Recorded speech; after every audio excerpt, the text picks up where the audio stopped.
Welcome to us, Spain. Hola, how's it going, Gaetano? It's going bueno, Tanya. A2? Oh, E2? ¿y tú? Muy bien. Today you have an Ask Spain to start our episode, I believe. I do have a little Spain. So the other night we were at home and we were we had the windows open and enjoying the city air and the sounds, and we just started hearing this like screaming down the street, and Paloma was like, "Dad, put your shoes on. Let's go. Let's Oh go my find the gosh. Yeah, let's source." go get in the middle of it.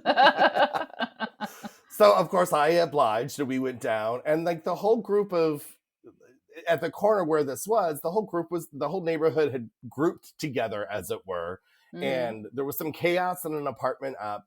And then they said, "Oh no, it was just a joke." And there was this group of like teenage boys at this cafe, teenage 17, 19, that kind of age range. Mm-hmm. And they're like, "We don't know if it was a joke," so we still called the cops anyway, which I just thought was like kind of cool that like this group of young Yeah. men are still like, "No, we're concerned. Like, Yeah. we got Like to they take care of." decided that that was the right thing to do at that moment. Yeah, together. Exactly. Together. And so then all of the groups then the cops came, Mm-hmm. and they went upstairs to find out the chaos, and they came down and they talked to everyone like on the street of like, "What did you see? What was going on? We're a little suspicious. Everything seems fine. Mm-hmm. But if you hear anything else, please call us," and blah blah blah. And I thought that was just, I don't know, like so comforting. Like we're in the city and it felt like a small town community, right? You Mm-hmm. don't really see that. I've lived Yeah. in New York and Vegas and LA, and No if one's there's helping you. no, if you're getting murdered, someone's just turning their volume up on their TV. Right. They can't be bothered. But what was also really fun is got to talk to other people that were watching it, because I needed to Mm-hmm. find out, I was like, what's going on? What's the scoop, right? Yes, in Spanish. In, How do you say what's the scoop in Spanish? yeah, I'm like, ¿Qué es el scoop? El Scupo. And so then there's a group of people standing out, youth, college age, talking next to us. And I said, "Do you speak English?" And she said yes. And we were talking, and I was speaking in half Spanish, half English, because I try to throw in Spanish words Mm-hmm. wherever I Yeah, can. you're very good. Yeah. And she goes, "Oh, I love that." She goes, "Your Spanish is very good for someone who's, a Foreign. moron." But this will lead us into today's episode. What she had told me is that she had just moved here from the Canary Islands, and she was like being reassuring to me. She goes, "Don't worry, I just moved here from the Canaries, and we speak Spanish down there, but I've had to relearn everything up here because I don't understand what people are saying at all." Right? Yeah, that's so true. I mean, that does perfectly lead us in, because it is difficult also for Spanish people to move around Spain in some of these ways. Like, so obviously everybody knows we're in Valencia. We have a WhatsApp group for our community Mm-hmm. where I had nothing to do with this. There's not a lot of foreigners where we live. And the owner of the group, I guess, had posted a thing on various occasions saying, "Please, to everybody, this can only be Spanish. This can only be Castilian, because there's people here, not me, but other people from other parts of Spain that don't speak Valenciano. So we can't be Mm-hmm. communicating in that on this community group," which I thought was sort of interesting, that it's, when we're talking about all these languages, yes, we have other issues because we don't even speak Spanish properly yet. But even within it, it is something that everybody has to learn a little bit of all around Right. if you're going to be living in an area with another language. So, yeah. Yeah, I mean, I think we've talked about this on another episode too, is that walking around the street, you're like Rebejas. It still Mm-hmm. sounds like Rebejas in Valenciano, but it's spelt completely different. And I was like, why are these? It's just, I don't remember learning this Spanish. And then you realize, Right. oh, there's a second language here, and sometimes they're posting up Right. signs in Spanish and sometimes Valenciano, Right. Oh, and the and then signage, like when you're driving around. So our town, Nácara, the only difference between Valenciano and Spanish is which direction the accent on the A is. But both have to be on the signs everywhere when you're driving. okay. Right? So you're like, this seems like a waste of space, kind of. Like, it's not that different, but because you have two official languages, you have to have that on everything. So I think we Right. can maybe just jump in then and start with the languages. We have Right. That sounds Spanish, good. and then we have co-languages, and then we'll talk about the dialects. So we'll But kind of go through that. I will have to say, because I don't want to upset the Spanish, there is no such thing as Spanish, because all of the languages we're talking about are Spanish, as my Spanish teacher told me, that what we are going to, Castellano is the official language of all of Yeah. Spain. Which they will call that Espanol. So they do have a distinction. Even the Spanish people have a distinction between the different languages as well. But they're all like Spanish, right? So, Yeah. but if you, so what we call Spanish in America is really Castellano. So that's what we are speaking about. And some people will say Castilian in English, but the Castilian is really a dialect of the Castellano if you're speaking to a Spanish person. Well, now we're getting into the weeds. Let's just we're going to try and keep, there's so much more to this, but we're going to try and give an overview. And let's just say that the Castellano, that is obviously the main official language all over Spain, which is spoken by 98+% of people. So I don't know who those other 2% are, but they're probably speaking a regional language and never learned in an area where the regional language is super, super strong. And they're not leaving the regional area. No, so that's fine. They don't need to. So it is the official language everywhere. And then you have in other areas, other official languages. But everywhere you are, you can get official documents. You can get everything done in Castellano. Right. That's where you can start. That's where you can. And if you're learning Spanish, that's what you're getting. And if you're learning Spanish on Duolingo, be careful. You're learning South American Spanish. There's going to be words that are different, and it's very difficult, I think, to find one of these online apps that does the Spanish. So just be aware. But that's fine. And then there's 4 other official co-official languages, and that's what we'll go through those kind of relatively quickly. Which the first one being Valenciano and Catalan, which are Valenciano is spoken here. Catalan is in your Barcelona region, the Catalonia area. They are very similar languages.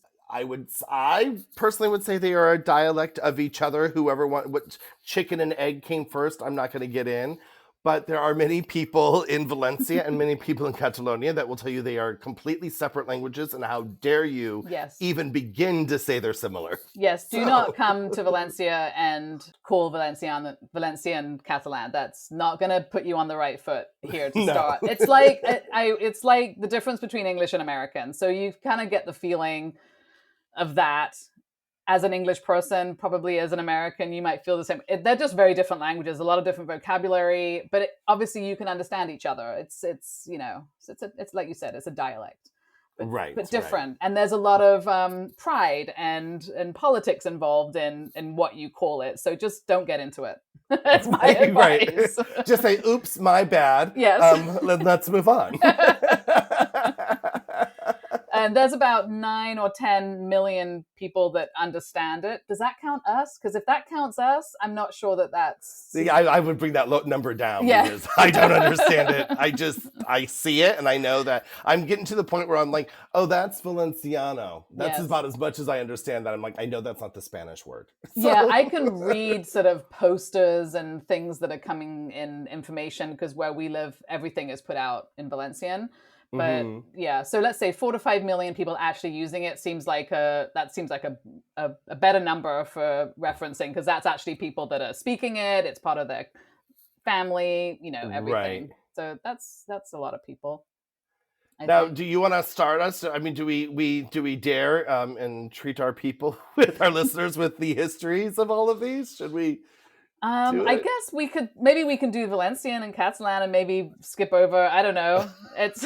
It's the one we're closest to, so maybe a little history would be good. Maybe I think what's interesting in the Valencian, because we are obviously more familiar with Valencian and Catalan, what's interesting is the words, and you might recognize some of these words as French words. But as I was told very strongly in my Spanish class by my linguistic teacher when we're all like, there's so many French words in Valencian, and she was like, she stopped the whole class. She's like, no, Stop. No, everybody put your pencils down. Look at me, listen. And she gave us a full history of how, French and Catalan and Valencian were started together as, as from Latin early on in Roman Spain in the second century BC. So just a little bit ago, with the Latin in the Iberian Peninsula, and all of these languages grew from that together and then separated. So the French words are not French, and the Spanish, they just all came from the same place. They're all Latin root words. Exactly. And and then when the Romans left, then they picked up their pieces and created their own languages, right? Then French came out of that, and Spanish and Italian and all of these came out of that. Yeah, and then the Catalan that took shape in the Eastern Pyrenees and modern day Catalonia, and also southern France, because it's still spoken there a little bit as well. And I haven't heard it, and I don't understand it enough to be able to tell you the differences of how that language differs from the Catalan in Spain, or the Valenciano. From the cross the border one, yeah. Yeah, and then the Valencia's rise in the 13th, 15th century sort of meant that Valencian started to kind of separate from Catalan and become its own language, not little language, big language. It became its own language, sort of similar to Catalan, but started to build a little bit of its own vocabulary. So they're different. They're all different and the same, but they all have the same roots. So one of the things that has helped me with Valenciano is my knowledge of what I thought was French, but maybe my knowledge of Latin. But don't tell anybody that, because I'm so anti-Latin being taught in schools, because we had to learn it in school. And I'm like, oh my God, don't tell me Latin's coming back to help me. Well, I will have to say for my daughters, it's helping them with they didn't learn Latin, but there was a whole coursework before we left the States for my eldest in the Latin root word stuff. And she's like, Dad, Spanish is easy because I've learned the X, Y, and Z. I'm like, yeah, that's how I'm able to learn Spanish too, is that these words are similar to English words because it's the Latin words those Latin roots that we're using. Once you've got that, you can master a lot of languages, or at least get through the day. See, and being here and learning Spanish and trying to learn Spanish and it not going as fast as I would like, and then having this other language and having to kind of start to read that, not attempting to speak it. I have to say, all the years that I was learning Latin, it would have been much more helpful for me to have been learning a language that I could have actually used out in the world. And that would have taught me the things I needed to then learn another language. So that's my logic on that. But, I don't disagree. She didn't learn Latin. She just learned the roots of Latin, how it spread around the world. That's probably useful. I mean, that's kind of a basic useful thing. We spent years learning Latin, and I'll tell you, all I did was learn how to copy off my neighbor that was really good at it. That's all I learned. Anyway, so I think that's probably enough about Valenciano and Catalan. Should we move on to the next one? I think so. Galician. Our second co-official language. Our second, which would be where spoken? Galicia, northwest Spain. Look at that. I did have a problem with that word the other time, didn't I? And 2.5 million people understand this, I guess. I don't know if they all speak it, but they understand it. I do think it's quite a strong language. The co-official languages in Spain are quite strong in most of them. So there are quite a lot of people speaking them. And I know from here with Spanish friends, even though it's a language that needs to be taught in school, also in some, that's what the grandmother communicates with the grandkids to keep it going, and then the parents are speaking Castilian or whatever. So there's definitely a desire to keep it going, I think. And Galician is closely related to Portuguese, and they historically they grew up together as little kids. Right. So so they were a sort of a distinct Romance variety of the language that was formed in the Northwest. And I mean, my knowledge of Portuguese is zero. I find it just the accent and everything. I don't recognize any words in it. So it's I have no knowledge or base for either of those languages. And what we've noticed too is a little bit of a decline and revival of all these co-official languages. Right. Like during the 15th and 18th, between the 15th and 18th centuries, they called it the dark centuries for Galician, or securos escuros. Um, it was the Castilian was coming in, or Castellano was coming in, and replacing the Galician as the official documents and literature and all that stuff. But like you said earlier, grandma was holding true, and it was still spoken amongst the people, right? While the Yeah. elite used the Castilian Spanish. Yeah.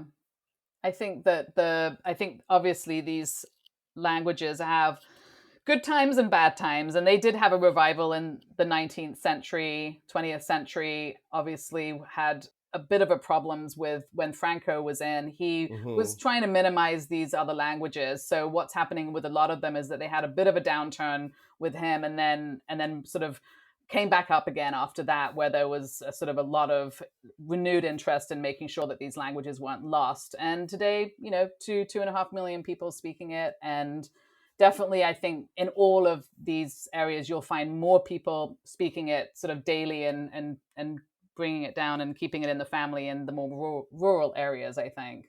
Hmm. And if I remember correctly, like around the late 70s, early 80s, they declared Galician a co-official language with Spanish, right? So Mm-hmm. that was it was official. We're doing this. Well, and I noticed that in a lot of regions, right after Franco Yeah. was the real rebirth of all these like kind of regional identities and bringing Yeah. back these languages that were being oppressed for Yeah, so and that long. meant bringing them back into schools. I mean, that's what happened here in Valencia. That there was a time, some time ago, where they decided, probably, we're starting to lose the language. Now we're going to make it the language of the schools, and so everyone's going to have to learn it. And Right. so, obviously, that has helped to maintain the languages in all the areas if they're teaching everything in school. And we're seeing it here. We've talked about this before, that our daughters at their schools, they are still learning, even they have to learn a third language, right? So Mm-hmm. they're learning, they're continuing. Well, you've switched schools, but my daughter's right, British school, so still learning English, trying to learn Spanish as a second language, and thrown in the Valencian once a week as well, just to Yeah. keep So it we spicy. were, Zena was learning obviously Spanish because that's just a continuously learning thing. And then she Hmm. was obviously doing Valenciano because if you're a private school, you can have all your classes in English, but you do still have to teach Valencian. And Right. then she was also had an elective of learning French or German. So she was learning 3 languages in school at some point. And now in the new school, it's a Spanish school, so they're a little bit more serious on the Valenciano, and she has Hmm. more hours of Valenciano now in the new school, and she's now just doing sort of Spanish and Valenciano. So it's still a thing. And in the public schools now, they've just passed a law that the schools can now decide if they want to be Right. have Castilian or Valenciano as their vehicular language. And what happened with a friend of ours who have their kids in a kind of middle high school is that the parents could actually decide which one they wanted to do. So it looked like the public school was going to offer both, and you could Hmm. decide which you wanted your kid to be in. I don't know how this is going to wash out because this is all very, very new, but I do imagine it might mean that there's more public schools teaching in Castilian. Right. Well, in the city, it's pretty mixed. So Yeah. there's the schools that speak Castilian and the schools that are teaching in Valenciano, um, and there seems to be it's there's kind of a, I want to say, like a class struggle of who's going to whom and what you want out of your kid's education, right? So I Mm-hmm. think if you have a very strong Castilian home, you teach them Valencian to maybe you want them in politics here, you want them in that kind of track.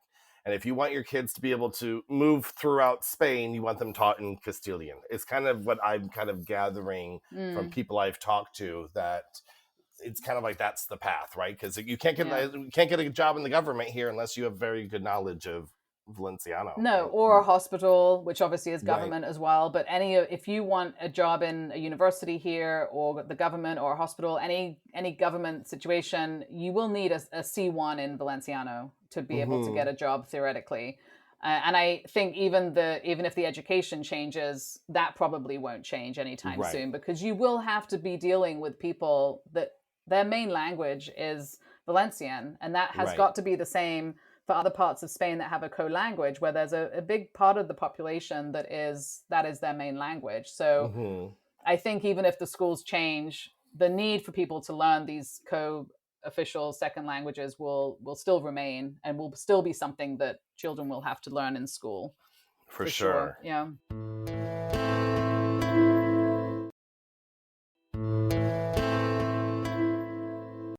So the third language, which is my favorite. Yes, it is. Go for it then. It's my favorite because it's so interesting to me, which is the Basque language, which is spoken it's the official or co-official language of the Basque country in parts of Navarre. So it also crosses the border into France, that whole Basque region. About 750 fluent speakers. 750,000 fluent speakers. Sorry, 750,000. Because 750 is probably not going to keep it up as a co-official language, I'm thinking, but... I'd be correct. Okay, so 750,000 speakers.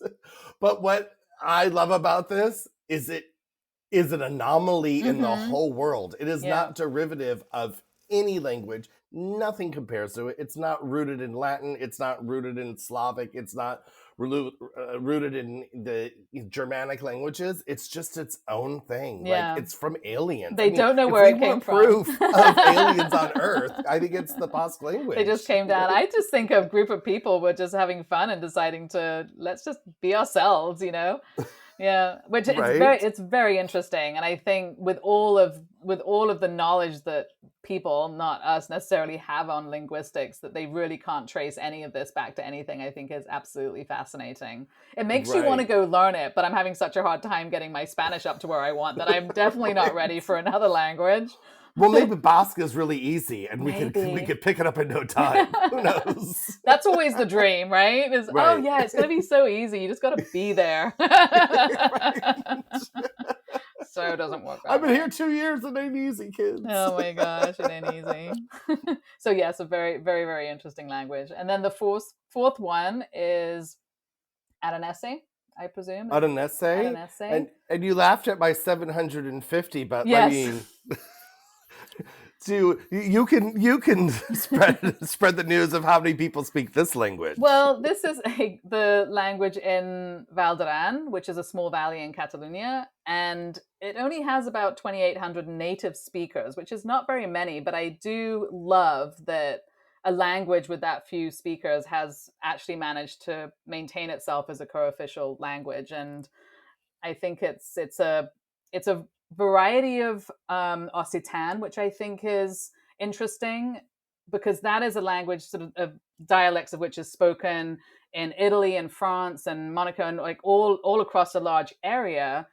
And this is the only version of that language that has official status anywhere in the world. So even though it's a small amount of people, they are a powerful small amount of people that have maintained this. Bunch, yes. So I love that. I think that's awesome. And like a lot of these other languages we've talked about is that in like 15th century onward, there was again a decline. And then after Franco's dictatorship ended, there was a rebirth, right? Yeah. So people kept speaking it in private. And once his reign had ended, after he had passed away, then again, they brought it forward. Absolutely. And that has a lot to do with sort of laws that were created. And again, like we spoke about before, in 1984, they recognized that of putting Aranese into schools and in the media. So this is what makes it sort of obviously more people learning it. If you can't get it into the schools, it's probably going to disappear at some point, especially now with how global everything is and more people moving into areas that aren't even native in Spanish, any Spanish language, to be picking up these languages is not probably going to happen that much. So they've had a modern revival as well. And, you've got some people speaking it as a first language. And maybe there's a few more. There's maybe a few more than what we mentioned that are speaking it, but it's all levels of knowledge, isn't it? Right. So, yeah. And then I think we move into now, we've talked about the official languages. Now we've got to talk about the dialects. And I've lived in New York City, and there's 17 dialects of English spoken there. So of course, Right. Spain isn't good. I've been to London. I think there's 530 dialects of English spoken in London. Probably in 1 square mile. So I would Yeah. say this list that we have is probably the most known dialects, but I'm sure even within each of these, there's going to be lots of different ones. So these are, Right. like you said, non-official. They're dialects that are spoken in certain areas and more than what we're going to mention, but we're just going to kind of gloss over the main ones. But I mean, in England and in America, yeah, it's insane, right? Especially in England, every new village has another sort of regional accent, at least, which probably Right. come with its own words. And so we're not going to, we could not possibly touch everything, but why don't you start with one of the first one that we have here? Okay, so I'm going to start with a language, not a dialect. Now, Yes. this language will have its own dialects, but it's not a co-official language, which is the Aranese, Mhm. which is its own language, and it's spoken in the northwestern Yes. area of Spain and into Portugal as Mhm. well. But it's Astraleonese Mhm. is it's its own group of languages that form, how would you say, like a continuum, right? So they might not be spoken the same, but they Right. can So be they have understood, dialects. right, So along it's, the yeah, range. it's a language that has loads of dialects around that region, including blending Right, into Portugal because things were, more blended then. right. And then this was developed as all these kind of languages were, right? Mhm. That in that vulgar Latin, Yes. right? It was Latin came, and then they formed their own languages around it as time went by in isolation, right? As they were Absolutely. isolated from Yeah. themselves. So to name a few, we have Asturian, Leonese, Mirandese, Cantabrian, Extremaduran. Those are some of. How did that go? Was that okay? That sounded great. You got a gold I star. got a gold star. Yay. Yeah. So those are some of the languages, the dialects of Asto-Leonese that exist over in that part of Spain. And, they are not spoken by a lot of people, but collectively, I would imagine there's a lot of people speaking that language in different dialects Right. across the region. Right. And then we have Aragonese, Mm-hmm. which is spoken in northern Aragon. Go figure. There you go. Also, It's not official, not a co-official language, but another language. right. What makes it a language, Right. Gaetano?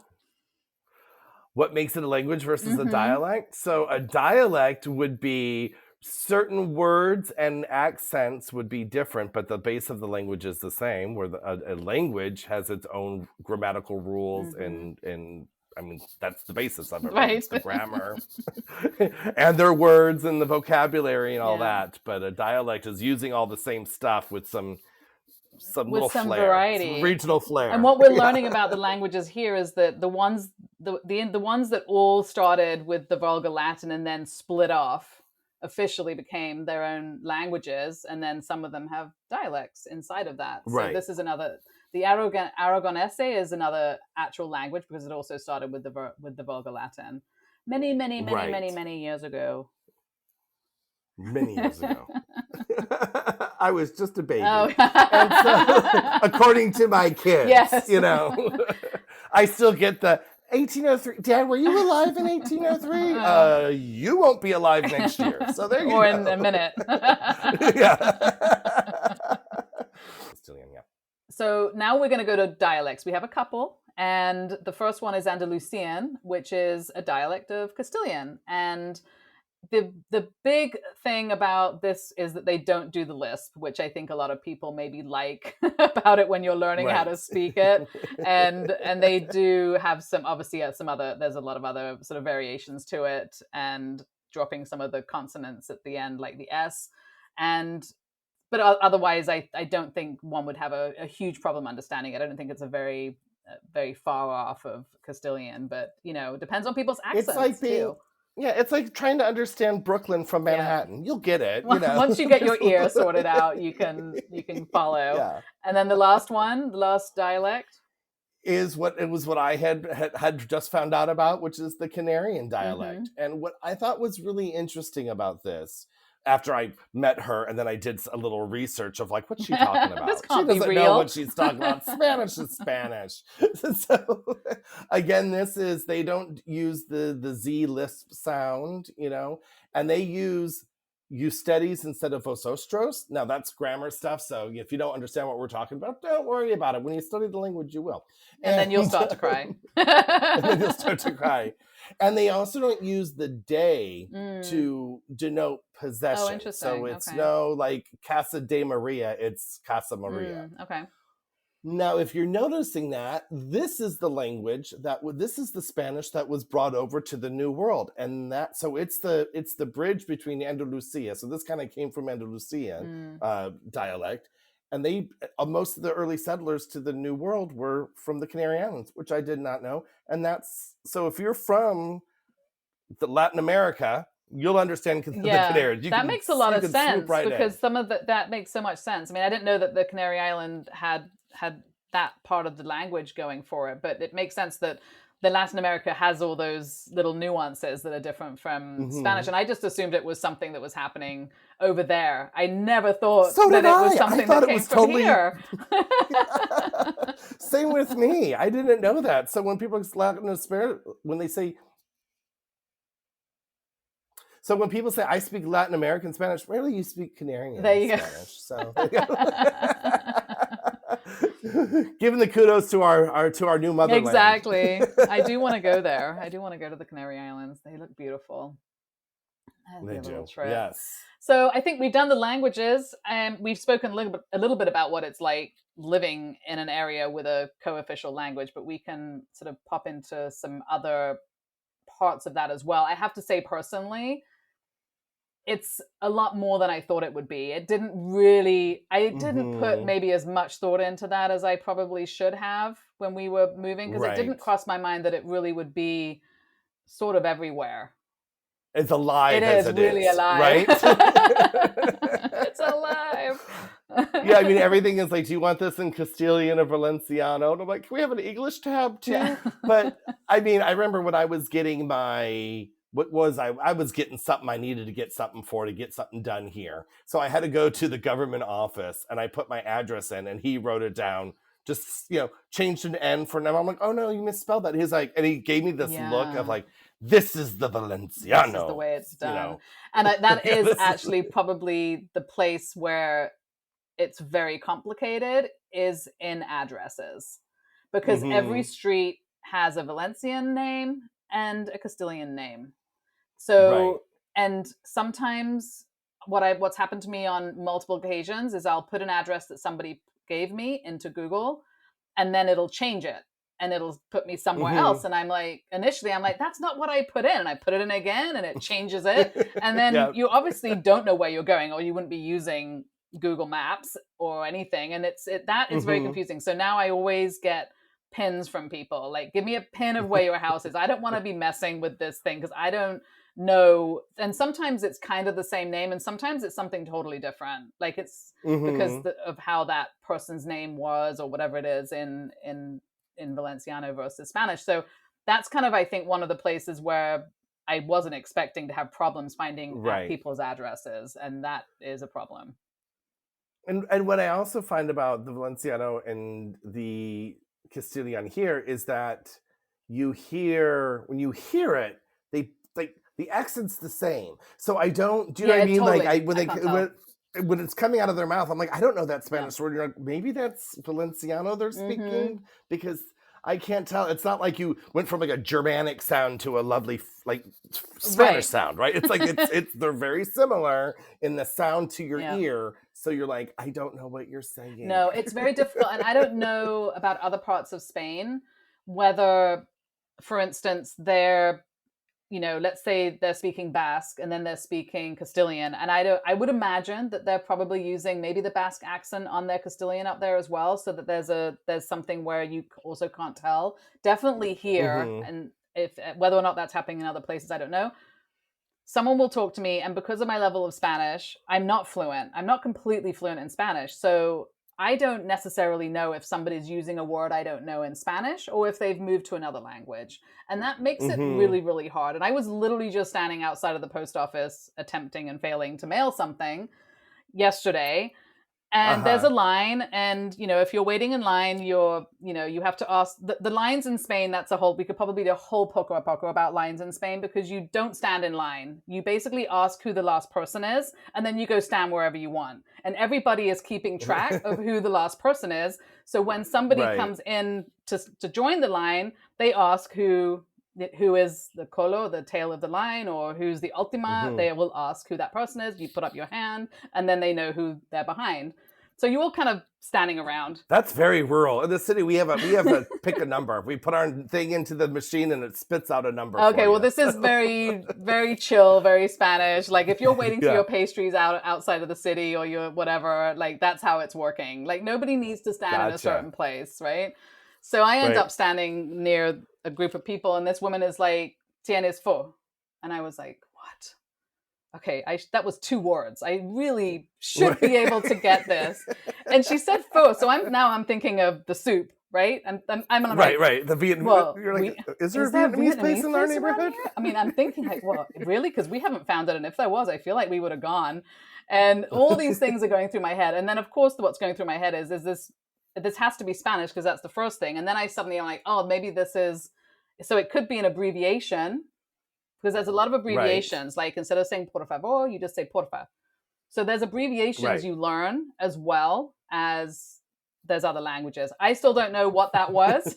I finally figured. So you don't know what she was asking. I finally figured it out, because she did the cigarette kind of thing. She was looking for a light for her cigarette, but it was funny, because it was just, again, one of those moments where I'm like, which language is it? Is it an abbreviation of Spanish? And obviously, when your Spanish gets better, these things improve. But having to think like that way all the time when someone's speaking to you is kind of difficult. Obviously, if somebody knows you're a foreigner, they're not going to start speaking to you in Valenciano, I'm almost sure. But Well, I know there is a woman at the grocery store, one of the cashiers, who is very nice, and I know she's speaking Valenciano to me. Oh, really? Because I don't understand, and I'm like, I can't make out one of these words. She's taking it on as her job to make sure that you're learning Valenciano too. Exactly. And I don't think it's that difficult, in the sense it's kind of structured similar to Spanish, and there's a lot of words, like I said before, that I understand and I can see because of my knowledge of French, even though they're not French words. It's Latin derivatives. But I am understanding it because of my vocabulary in French. But the whole thing is just, it's really interesting. And that is a bit of a challenge that obviously you wouldn't have in other countries and other areas where they don't have the co-official languages. Right. And then also just stuff that gets put out, right? Like, if there's an event, the posters are in Valencian everywhere here. I don't know if it's like that in the city. If you get stuff from the city hall, obviously you can get it in both languages. Oh no, stuff is it's both languages. You'll see like Faya's posters in Valenciano, you'll see them in Spanish. Yeah. And you're just like, I think I know what you're talking about. Like I said, the Rebejas signs, they're in one store will have them in Valenciano, one will have them in ours are only in Valenciano out here. They're not. I can go to the city hall and get information in Castilian, but the things that are put out, and the posters that are put out, and the JPEGs that are put out on WhatsApp groups and everything, it's all in Valencian. So you need to at least be able to read it, which is honestly the easiest part, reading another language, I think, anyway. It's the speaking and understanding other people talking, which really... It's the getting the words in your mouth from your brain and to think in that language. That's so one hard. day, maybe I'll think in Spanish a little bit. I don't know. I know. Yeah, I think it's... But overall, it works. You can always get the help that you need, and you can always do it. But it's a little bit more frustrating than I thought it would be, to have the extra language and have to kind of wonder whether your Spanish is, because initially I was like, oh my god, my Spanish is so bad, I can't even understand what this person's saying, and they literally just said like 3 words to me, and I feel like I should be beyond that. And I'm not. So now I use it as an excuse, which makes me happy. I'm like, oh, it's Valenciano, I don't understand it, it's fine. Valenciano, I don't get that at all. I've never had a chance. So you make it work for you, right? Exactly. So on that note, I think it's time to wrap things up and say goodbye until the next time. Until the next one. Bye. Ciao. Hey, can't get enough of us? Follow us on Instagram and Facebook at Ospain Podcast. and on our website, ourspain.com, which we will be updating with exciting new things as we grow. We would love for you to message us with any topics you would like to hear about. See you next time. Bye!